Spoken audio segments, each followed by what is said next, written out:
Supervisor হিসাবে আপনার কি সেন্সাসের ডিউটি পড়েছে? আপনি বুঝতে পারছেন না কিভাবে কাজ করতে হবে? Then this video is for you.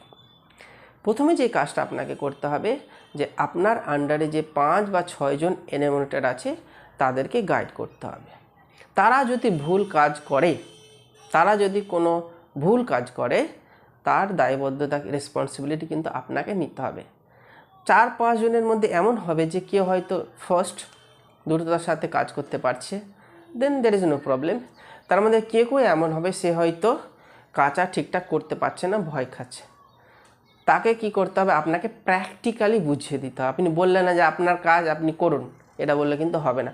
এর জন্য দায়বদ্ধতা বা রেসপন্সিবিলিটি কিন্তু আপনাকে নিতে হবে।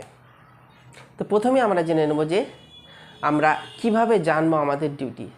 ফার্স্ট যেটা আমরা করব সেটা হচ্ছে এই যে এইরকম কিন্তু একটা বই আপনাকে অলরেডি দেওয়া হয়েছে। আপনি এই বইটা হুবহু ভালোভাবে প্রথম থেকে শেষ পর্যন্ত কিন্তু পড়বেন। খুব সুন্দর করে বইটিতে দেওয়া হয়েছে যে কার কি ডিউটি, কিভাবে সেন্সাসের ডিউটি করতে হয়। ফার্স্ট। সেকেন্ড যেটা হচ্ছে সেন্সাস রিলেটেড অনেক ভিডিও কিন্তু আপনি ইউটিউবে পেয়ে যাবেন।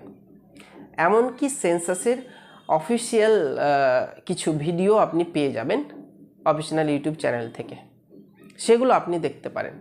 তাছাড়া যারা ডিউটি করেছে সেন্সাসের সেই সমস্ত ভিডিও আপনি দেখতে পারেন, যেমন আমার ভিডিও দেখতে পারেন। ভিডিও করার পর দেখার পর যেগুলো ইম্পর্টেন্ট পয়েন্ট সেই পয়েন্টগুলো আপনি লিখে রাখলেন। এবার সেই পয়েন্টগুলো ইমপ্লিমেন্ট করার কাজ কিন্তু আপনাকে সর্বদা কিন্তু আপনি যে মিউনিসিপ্যালিটির আন্ডারে কাজ করছেন বা আপনার যে হেড আছে সে কিন্তু আপনাকে চার্জ পদাধিকারী কিন্তু আপনাকে সাহায্য করবে। আপনার ফার্স্ট কাজ, প্রত্যেকটা এনিমেটরকে অলরেডি লেআউট ম্যাপ দেওয়া হয়েছে। সেই লেআউট ম্যাপ দেখে আপনার আন্ডারে যেগুলো এনিমেটর আছে তাদেরকে নিজের এরিয়া, সেই এরিয়াতে গিয়ে প্র্যাকটিক্যালি বুঝিয়ে দেওয়া, যাতে কোনো বাড়ি ছুটে না যায়। এটা ভালোভাবে মনে রাখবে, যাতে কোনো বাড়ি ছুটে না যায়। No house shall be left. Okay, তাহলে ফার্স্ট কাজ কি হচ্ছে? এরিয়া বুঝিয়ে দেওয়া। সেকেন্ড কাজ, নজির নকশা তৈরি করতে সাহায্য করা। নজির নকশা কীভাবে করতে হয় সেটা কিন্তু আপনি দেখিয়ে দেবেন। থার্ড যেটা কাজ হচ্ছে আপনি আপনার এনিমেটরের সাথে গিয়ে তাদেরকে বুঝিয়ে দিলেন 2-1টা বাড়ি গিয়ে এইভাবে ভবন নাম্বার দিতে হবে, এখানে জনগণনা মাকান নাম্বার বা সেন্সাস হাউস নাম্বার দিতে হয়, এইভাবে ফ্যামিলি মেম্বার কাউন্টিং করতে হয়। কোনটা কি আপনাকে প্র্যাকটিক্যালি 2-3টা বাড়ি দেখে যদি বুঝিয়ে দেন তাহলে কিন্তু আর ভুল হবে না। থার্ড কাজ, অনেক সময় দেখবেন যে এনিমেটররা ঠিকঠাক কাজ করছে না, ভেরি স্লো, তখন তাদেরকে ফোন করে আপনাকে বলতে হবে যে না, একটা টার্গেট দিতে হবে যে আজকে কিন্তু 10টা বা 15টা করতেই হবে।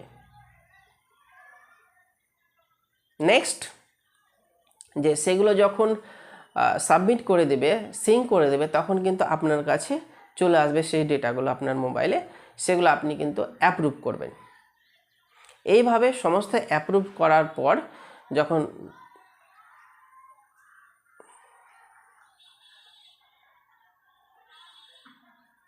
কাজটি কমপ্লিট হয়ে যাবে তখন কমপ্লিট বাটন বলে একটা অপশন আসবে, সেটা কমপ্লিট করলে কিন্তু কাজ কমপ্লিট।